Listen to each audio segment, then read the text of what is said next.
Puluhan pesawat nirawak dilaporkan menargetkan beberapa wilayah Rusia pada tanggal 1 September, termasuk Moskow, Tver, Voronezh, Tula, Kaluga, Bryansk, Belgorod, Lipetsk, dan Kursk, menurut pejabat setempat.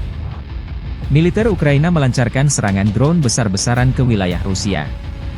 Ratusan drone Ukraina menuju target penting di wilayah Rusia 1 September dini hari.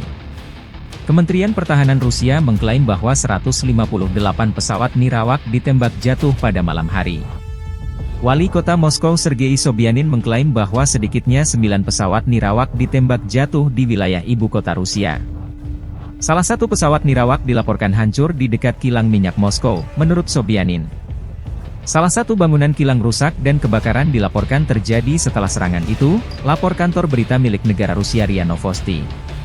Kilang minyak tersebut, yang dimiliki oleh Gazprom Neft, divisi minyak dari raksasa gas Rusia Gazprom, terletak di tenggara Moskow. Tidak ada korban jiwa yang dilaporkan. Saluran berita Baza Telegram, yang terkait erat dengan Dinas Keamanan Rusia, melaporkan bahwa ledakan keras terdengar di dekat pembangkit listrik Konakovo di wilayah Tver, salah satu produsen energi terbesar di Rusia Tengah. Saluran Telegram Rusia Astra melaporkan 2 kebakaran di wilayah Tver dekat infrastruktur distribusi gas lokal, mengutip video dari penduduk setempat.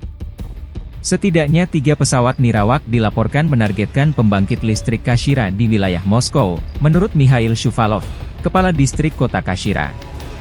Ia mengatakan bahwa serangan itu tidak mengakibatkan kebakaran, kerusakan, atau korban jiwa. Selain itu, sekitar 34 pesawat nirawak ditembak jatuh di wilayah Bryansk di Rusia Barat Daya, kata gubernur wilayah tersebut, Alexander Bogomas melalui saluran Telegram resminya. Lebih dari 10 pesawat nirawak dihancurkan di wilayah Voronezh dan beberapa lagi jatuh di wilayah Lipetsk, Kaluga, Ryazan, dan Tula, kata gubernur wilayah tersebut dalam posting di Telegram. 2 lagi juga jatuh di wilayah Kursk, yang sebagian telah dikuasai Ukraina, kata penjabat gubernur wilayah tersebut, Alexei Smirnov.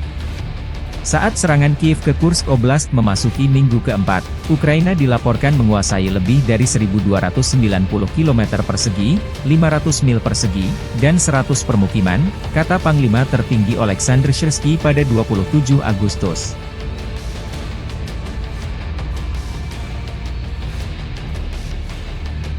Download Tribun X sekarang, menghadirkan lokal menjadi Indonesia.